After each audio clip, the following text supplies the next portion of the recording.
বৈষম্য বিরোধী ছাত্র আন্দোলনে শহীদদের জন্য দোয়া ও তাফসিরুল কোরআন মাহফিল অনুষ্ঠিত হয়েছে যশোরের বাঘারপাড়া উপজেলার রায়পুর স্কুল অ্যান্ড কলেজ মাঠে। 10 সেপ্টেম্বর 2024 মঙ্গলবার দুপুরে রায়পুর ইউনিয়নবাসী মাহফিলের আয়োজন করেন। এতে প্রধান বক্তা ছিলেন বিশিষ্ট আলেমে দ্বীন মুফতি আমির হামজা। তিনি পবিত্র কোরআন থেকে প্রায় 1 ঘন্টা তাফসির করেন। রক্তের বিনিময়ে যে জালিম শাসকের বিদায় হয়েছে, ভবিষ্যতে আমরা কারো উপর জুলুম করব না এবং করতে দেব না ইনশাআল্লাহ।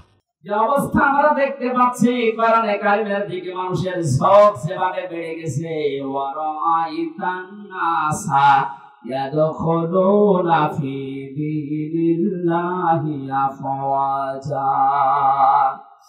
আল্লাহ পাক বলেন, হে নবী, যখন আমার সাহায্য আসবে তখন আপনি বিষয় দেখতে পাবেন। আর বিষয়ের যতগুলো ধাপ আছে তার প্রথম ধাপ এটা, বিষয় আসলেই মানুষ দলে দলে পলে পলে আমার ইসলামে প্রবেশ করবে। আগস্টের 5 তারিখের পর থেকে আজকের এই সেপ্টেম্বরের 10, 1 মাস 6 দিনের ব্যবধানে বাস্তবতা আমি যেটা দেখতে পাচ্ছি, বিবিসি নিউজ পেয়েছি, ওই 5 তারিখের আগে এদেশে 100 জনের মাত্র 16 জন মানুষ চাইতো যে ইসলামে দেশে কায়েম হোক। অথচ 1 মাস 5-6 দিনের ব্যবধানে গতকালকে রিপোর্ট বেরিয়েছে, এই দেশে এখন 100 জনের 34 থেকে 35 জন মানুষ চাচ্ছে দেশে ইসলাম কায়েম হোক। এই জরিপটা ভালো না খারাপ? কিছুদিন যেতে তিনি ভাবেন মুক্ত পরিবেশে ইসলাম প্রচার করার ব্যবস্থা করেন, মানুষকে আপনি একটু ছাড় দেওয়ার চেষ্টা চালান। মুসলমান তো দূরের কথা, বহু হিন্দু এই 1 মাস 6 দিনের ভেতরে আমি মুসলমান বানিয়েছি, দলে দলে পালে পালে আসার চেষ্টা আছে। সভাপতিত্ব করেন রায়পুর স্কুল অ্যান্ড কলেজের সাবেক প্রধান শিক্ষক, এলাকার সর্বজন শ্রদ্ধেয় প্রবীণ শিক্ষাবিদ মাস্টার মশিউল আজম। প্রধান অতিথি হিসেবে বক্তব্য রাখেন জাতীয়তাবাদী কৃষক দলের কেন্দ্রীয় সিনিয়র যুগ্ম সাধারণ সম্পাদক ও বিএনপির কেন্দ্রীয় নির্বাহী কমিটির সদস্য ইঞ্জিনিয়ার টিএস আইয়ুব। প্রধান মেহমান হিসেবে আলোচনা করেন জামাত ইসলামীর যশোর শহর সাংগঠনিক জেলা আমির ও কেন্দ্রীয় মজলিসে শূরা সদস্য অধ্যাপক গোলাম রসুল।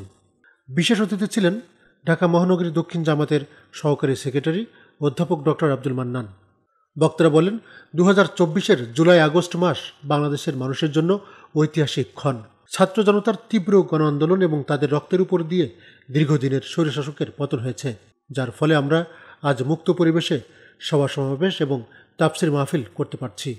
মাহফিল থেকে সমস্ত গণহত্যা, গুম, খুন, নির্যাতন এবং ব্যাংক ডাকাতের বিচার দাবি করেন। বক্তারা আরও বলেন, তাফসির মাহফিলের উপরও পতিত স্বৈরশাসক 144 ধারা জারি করত।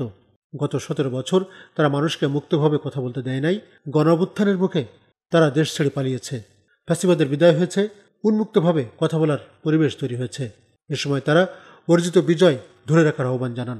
উন্মুক্তভাবে কথা বলার পরিবেশ পেয়েছি আমরা। এর আগে কোনোদিন এই মাঠে কেন, এই বাগারপাড়ার যে কোনো অঞ্চলে যদি আমরা চাইতাম যে আমরা একটা প্রোগ্রাম করব, আমরা কিছু লোক সমবেত অবস্থায় থেকে আমরা মানুষের অধিকার প্রতিষ্ঠায় কিছু কথা বলবো, সে কথা বলা গেছে?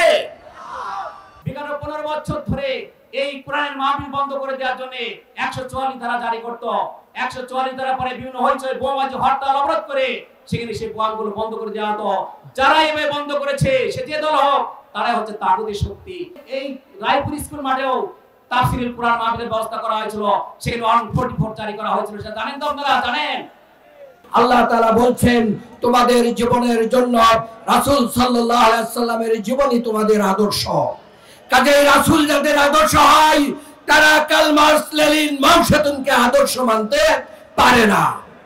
মাহফিলে অতিথি হিসেবে উপস্থিত ছিলেন রায়পুর স্কুল অ্যান্ড কলেজের অধ্যক্ষ মোহাম্মদ কামরুজ্জামান।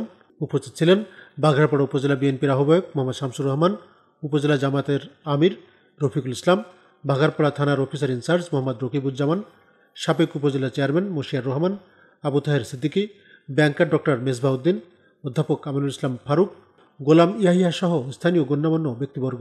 মাহফিলে বাঘারপাড়া উপজেলার বিভিন্ন ইউনিয়ন, সদর উপজেলা, মনিরামপুর, ঝিনাইদহের কালীগঞ্জ, মাগুরা, শালিকা সহ দূর দূরান্তের হাজার হাজার নারী পুরুষ উপস্থিত হন। রায়পুর স্কুল অ্যান্ড কলেজ মাঠ কানায় কানায় পূর্ণ হয়ে যাওয়ায় মানুষ আশপাশের রাস্তায় অবস্থান নেন। Tariqul Islam Tarek, news zone BD, Jessore. যখনই মরণ আসবে একবার হলেও যেন পড়তে পারি লা ইলাহা ইল্লাল্লাহু মুহাম্মাদুর রাসূলুল্লাহ।